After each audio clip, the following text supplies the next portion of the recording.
Alright, so I know I did a video, what was it, about a month ago, I'm guessing? Maybe a month, and I thought I did a follow-up on that one, maybe 2 months, but the, I don't know how to pronounce his name at this time, the Indian, as in India, guy that's the astrologer. He had some very accurate calls several times in a row, going back just a few years, 2-3 years, about the price of precious metals and what month, what time period he sees them rising or whatever. And again, I went and looked back at his predictions, and then I looked back at when the video of him on the news, or in this case Kitco News, when he said that, and you could say, okay, well, he was definitely on TV first, made the claims, and then 3 months later, 2 months later, when he said to look at such and such take place in the gold and silver market, matter of fact, it did exactly that. So he had made a claim that July of 2014, which is the month we're in right now, he would not advise going short on gold and silver, or betting that the prices are going to go down. Would not be a good idea, he says, according to the astrological charts he's reading. So I mentioned this just as maybe some informative, whatever, or we'll just call it information purposes to my subscribers. To see what happens. You got the London silver fix going away in August. That's next month. They're holding a meeting. Is it today or tomorrow? Somewhere next few days. Let's put it that way. In regards now to the gold precious metals fix that takes place in London, which has been going on since, I think they said 1919, and its founding person that created that whole let's set the London PM precious metal fix at twice daily, whatever, none other than Rothschilds, N.M. Rothschilds themselves. 1919. Yes, the Rothschild family. You know who I'm talking about. That was an interesting tidbit that I did not know until this morning. So, financial regulators, the same one that nailed, was it Deutsche Bank, that was a member of the precious metals fix, who stood down and said, we're going to now relieve ourselves from this seat.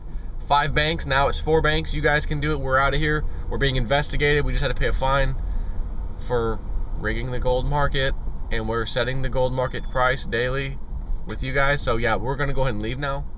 But our seat's up for sale. It's up for sale. Anybody want it? Not a single buyer. Nobody wanted that seat. They did not want that position. No thanks, is what the rest of them said. No thank you. So why wouldn't the Bankers Club quickly put a guy or representative from some bank into that seat, help set the precious metals price? Well, I don't know, because I just read, maybe they knew this in advance, just read today, which is why I'm doing this video, that they're having a little meeting, and they're being very careful on the words they use. I love how they use the wording. We need to modernize the method of precious metals prices, where markets set the price, and basically not the bankers. Someone was quoted as saying, not in exactly those words, but basically a real market, supply, demand, you need jewelry, you need gold, you need investment, whatever the reason is, real market, buying and selling, and not some bankers who, like Deutsche Bank, got fined because they were rigging the price of gold when it benefited them. And by rigging the price down just below a certain number, right at the end of the day, when the final gold fix was in, one of their clients stood to gain several millions of dollars and was told, well, that was only if the price of gold was above such and such today.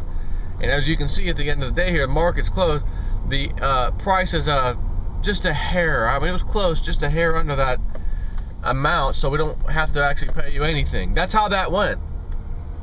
So the person told the financial authorities over there, this is what happened, and I was working for the bank, and that's kind of what I did during that time period. So he got fined, I think, $90,000. Ooh, big fine on that guy.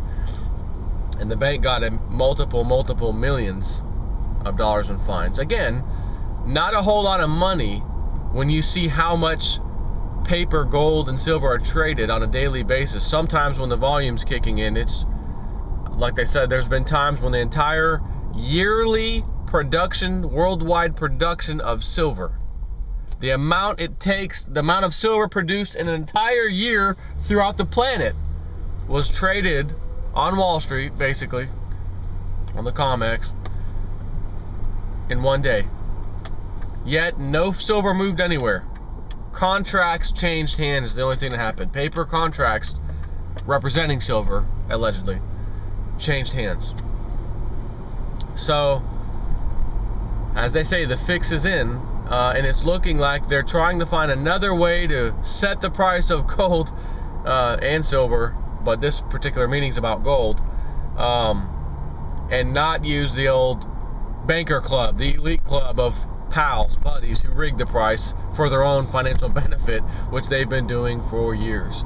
So this is happening in July of 2014. It is not going to be good for the riggers of the price of gold when this kind of thing comes out, and then everyone's looking, why are you having this meeting if everything's okay? Well, that's because things are not okay. One of our banks, matter of fact, one of the guys that sat on this board, if you will, that sets the price daily in London, has removed himself from it because he got caught rigging the price of gold with this mechanism. And we're discussing today, should we use a different mechanism? Well, duh. Anyone reading that story, well, yeah. Therefore, whatever the mechanism is can't be too beneficial to these guys because they're the ones who did this, caused these problems, rigged the market. And the article went on to talk about how whatever it is going to be positive for the price of gold, because if that rigging mechanism goes away, almost immediately, they said in the article anyways, the price of precious metals should rise automatically now that these guys got their grimy hands off of it, basically. So the interesting thing will be, okay, what is the conclusion? What did you guys come up with as far as setting the price of gold? And whatever it is, they may say, well, okay, we're going to do it that way, and let's go ahead and add silver on there too, because they're the same. And as we all know, they've both been rigged the same exact way, because there's a London PM fix for silver, and there's a London PM fix for gold. Once again, Deutsche Bank got busted rigging it so that they didn't have to pay a client at a position that they had. And again, if it was above a certain price, they had to pay the client. If it wasn't, they didn't. It was a customer of theirs. Imagine that. You got a customer. Isn't it good to have customers? That's how you make money. But you're not supposed to lie, steal, and cheat from the customer. You're supposed to literally be pals with them and send them the product that they purchased or whatever it may be. In this case, we don't want to send them the product. In this case, the financial gain, because they made a good bet. We're going to rig the market so that we can win and they lose. So it's the same old saying with the same old banks, and that is this: heads I win, tails you lose. You follow me? Tails I win, heads you lose. You can't win. I always win. And they showed exactly that with this case, Deutsche Bank. And I always say, well, again, what are the chances? This is an isolated incident. It's just Deutsche Bank. And right. Was the mortgage meltdown crisis, this lending to people who never even got a background check, credit check, job check, everybody's approved, go get a house? Was it just one bank that did that? No, it was all the big banks, which is why it was so devastating. We're still feeling the pain today. We've printed trillions and trillions of dollars to paper over this mess, which has gotten us nowhere. What was our GDP print the other day? It did, if it was me and I had to give the number out, okay, what's the percentage? I would say, you know what? It's so bad, I don't even want to give a number. Can we just write worse than terrible? Like, can we, rather than give the whole population a number that they can look at and see America's GDP? The first quarter of 2014, that was revised and revised again in hopes that we could paper it over, make it look good like we always do, but it was worse. Can we just put worse than terrible? instead of an actual number. That's probably what I would have said. Just don't even let the people know. Just tell them, you know, Hurricane Sandy came by and flooded the basement of our massive vault of where we store all this information of GDP, and we can't give it to you this time around. Just make something up. Go with it.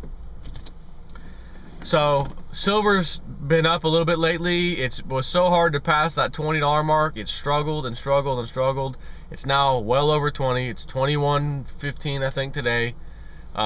Gold once again is past that very important $1,300 price. It was up to $1,325 at one point, $1,315 back into $1,321, whatever.